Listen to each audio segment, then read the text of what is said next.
you can do whenever somebody purchases. So ideally, somebody fills out the first step, they click enter, and then they go to the second step and they enter their credit card information and they buy. And so when that happens, you can come to automation. I'm gonna go ahead and create a new folder, and we're gonna call this one, we keep it real simple, and we're just gonna call, oops, I didn't even call the folder or anything, did I? I just created a workflow. I don't wanna do that. Delete, I'm gonna create a folder. We're gonna call this one just the sales folder. Keep it easy. And within the folder, the first thing I'm gonna do is create a workflow for when people purchase. So what I'm gonna do is I'm gonna say, we're gonna call this a purchase confirmation plus follow-up is what we'll do. There we go. Is follow-up hyphenated? I can never, there's a one word. I don't know. Anyway, so there we go. Purchase confirmation and follow-up. And for the trigger right here, we're gonna click on this and it's gonna be CRM. And we're gonna say, we're just gonna call this purchase, or we'll call it a order form submitted. And then for the trigger itself, we're gonna select here and we're gonna drop down to order form submission is the trigger that we're gonna use. Now, the only reason you wouldn't use this is if you were building for a Shopify store. Now that's something that's really niche. A lot of people don't have Shopify stores, so we're not gonna go over that today. Maybe in a future training we will, but you can see there's an option here to use Shopify automations, and then you would use a different trigger in that case. But for what we're doing right now, we're gonna come down here and we're gonna click order form submission, and we're gonna click add filters because we have to specify which. You might have 10 funnels with 10 different products that people can buy. So we're gonna specify that it's in the funnel website challenge sales funnel sample. That's the one we built out. And we're going to specify that the submission type is a sale. We want to make sure that this is for someone who actually purchased the product.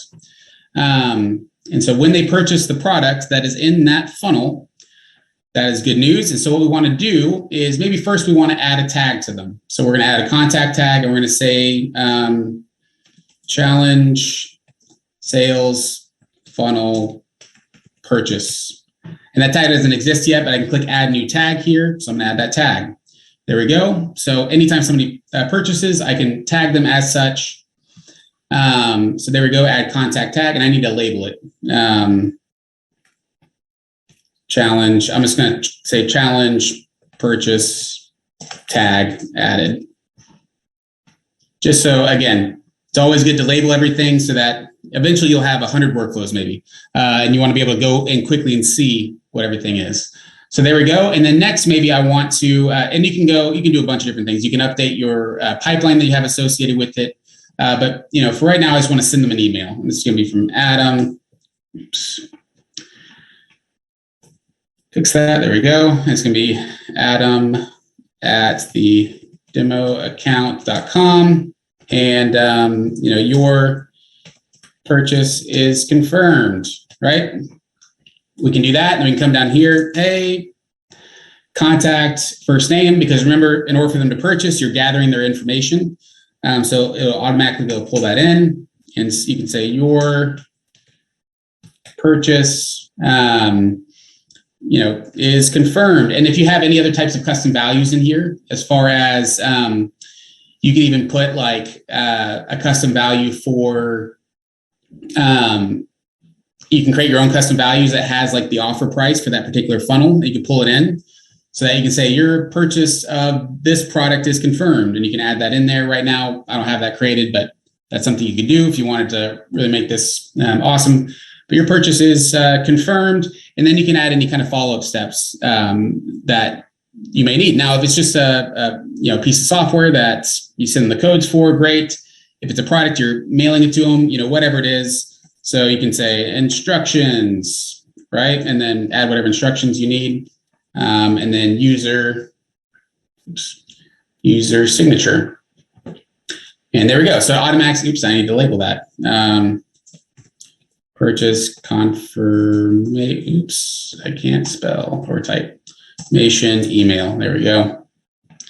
Purchase confirmation email, right? So that's how you can easily just add a contact tag. Again, I could add them to a stage of the pipeline by coming here, selecting my pipeline. There it is, the challenge pipeline. And they go to the buyer stage, I guess, right? And so they're added to the buyer stage of the challenge pipeline.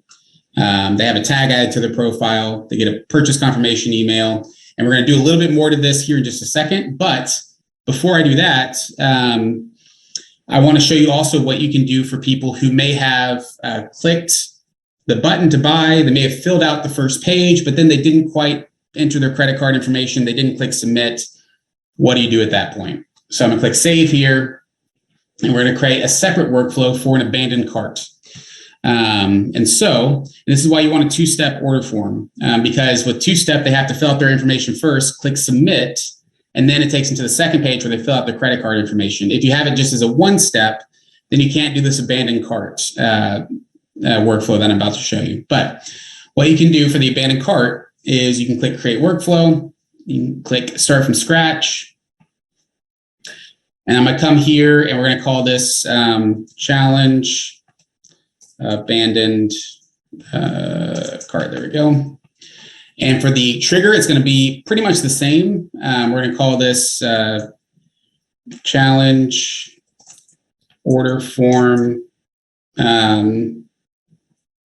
submitted, no purchase. That's what we're going to call it. And for the trigger, we're going to come down here. We're going to go back to order form submission, just like we did before. And we're going to filter it for the funnel that we did before. There we go. Except this is where it changes. Instead of submission type being a sale, we're going to do submission type opt-in, because they opted in, right? They submitted their information, but they didn't actually purchase. And so we're going to do this. And then we're going to add a wait, because, you know, sometimes people, they don't know their credit card number off the top of their head. They need to go to their car to get it, or, you know, dig through their purse or their drawer, wherever they're keeping it. And so you want to give them some time before you start bugging them. And so what we're going to do is we're going to add a wait. And let's go ahead and wait, I don't know, 45 minutes. You can make it as long or short as you want, but we're going to wait. And so I'm going to add 45 minutes here, so I know how long this wait is for. So we're going to wait 45 minutes. And then what I'm going to do is I'm going to add a tag to them.